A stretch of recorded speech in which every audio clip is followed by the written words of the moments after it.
3 سال کا لے جاؤ، جب تیر آپ کی طرف آیا تو میرا بیٹا آگے کر دینا، یہ ڈھال کا کام تو دے گا نا۔ ہنستے ہوئے محبوب کی آنکھوں میں آنسو آئے، بچے کو پکڑ کے سینے سے لگایا، ماتھا چوما، فرمایا جا تیرے ساتھ وعدہ ہے قیامت کے دن تجھے شہید کی اماں کہہ کے ہی پکارا جائے گا، وعدہ ہے تیرے ساتھ تجھے شہید کی۔ میرے بھائی مرنے کو دل ہی نہیں مسلمان۔ میرے نبی پاک صلی اللہ علیہ وسلم نے فرمایا جس کے دل میں کبھی شہادت کی آرزو پیدا نہیں ہوئی، اس کے سینے میں دھڑکنے والا دل مومن کا ہے ہی نہیں، وہ تو منافق ہے۔ جو کبھی دین کے رستے میں شہید ہونے کو، میرے بھائیوں دین کو بڑی ضرورت ہے، بڑی ضرورت ہے، بڑی۔ اے خاصان رسول وقت دعا ہے، امت پہ تیری آ کے عجب وقت پڑا ہے۔ وہ دین جو بڑی شان سے نکلا تھا وطن سے، پردیس میں وہ آج غریب الغربا ہے۔ فریاد ہے اے کشتی امت کے نگہباں، بیڑا یہ تباہی کے قریب آن لگا ہے۔ اور ایک شاعر قلم توڑ گیا، کہنے لگا تجھ سے فریاد ہے اے گنبد خضرا والے، تجھ سے فریاد ہے اے گنبد خضرا والے، کعبے والوں کو ستاتے ہیں کلیسا والے۔ تجھ سے فریاد ہے اے گنبد خضرا۔ اپنے اندر دین کا درد پیدا کرو، ذوق پیدا کرو۔ حضرت عمر فاروق رضی اللہ تعالیٰ عنہ مدینے کی گلی سے گزر رہے ہیں، امیر المومنین ہے، مدینے کی گلی سے گزر رہے ہیں، ایک گھر کے اندر سے بچیوں کے رونے کی آواز آئی، بچیاں رو رہی ہیں، اور بچی اپنی ماں سے کیا کہتی ہے؟ کہتی ہے اماں ابو بکر تو اب انتقال کر گئے، حضرت عمر کا پہلے دن ہے خلافت کا، اب ہمارا کیا بنے گا؟ ابو بکر تو وصال کر گئے۔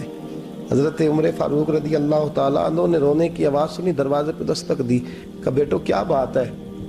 تو بچیاں کہنے لگیں عمر ہمارے ابا جی ہماری 10-15 بکریاں ہیں، تو ہمارے والد صاحب ان کا دودھ دھو کے بیچا کرتے تھے، گزارا ہو جاتا تھا۔ جس دن ابا جی فوت ہوئے تو اس دن سے لے کر ابو بکر صدیق روز عصر کے بعد آیا کرتے تھے، ہماری بکریوں کا دودھ دھو کے دیتے تھے، کچھ ہم پیتی تھی، کچھ بیچ لیتی تھی، گزارا چلتا تھا۔ جس دن ابو بکر صدیق خلیفہ بنے تو ہم نے جا کے کہا ابو بکر اب کون دودھ دھوئے گا؟ تو سیدنا صدیق اکبر رضی اللہ تعالیٰ عنہ نے فرمایا بیٹے پہلے تو میں مرضی سے خدمت کرتا تھا، اب تو مصطفیٰ کی امت کی نوکری میری ڈیوٹی بن گئی ہے، تو میں آؤں گا۔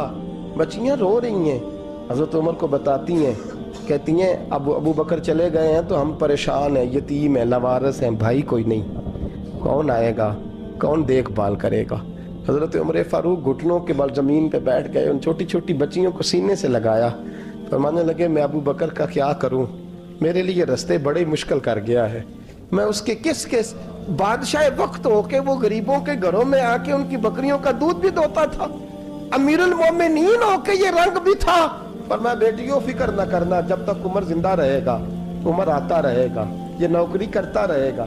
کچھ دن بیتے تو حضرت عمر فاروق کو یاد آیا اوہو مدینے میں ایک بوڑھی اماں بھی رہتی ہے جس کا کوئی گھر کا کام کرنے والا نہیں، اور جس بی بی کا کوئی بال بچہ نہیں، اور آنکھوں سے بھی وہ نابینی ہے۔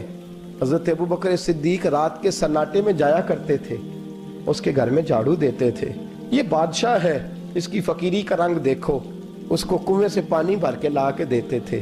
اور یہ لفظ آپ سنیں گے تو حیران ہو جائیں گے، اس بوڑھی اماں کے لیے نا ایک کونے میں گھر میں دور بار شیر میں ایک جگہ کھود دی تھی جہاں وہ بی بی پخانہ اور پیشاب کرتی تھی۔ امیر المومنین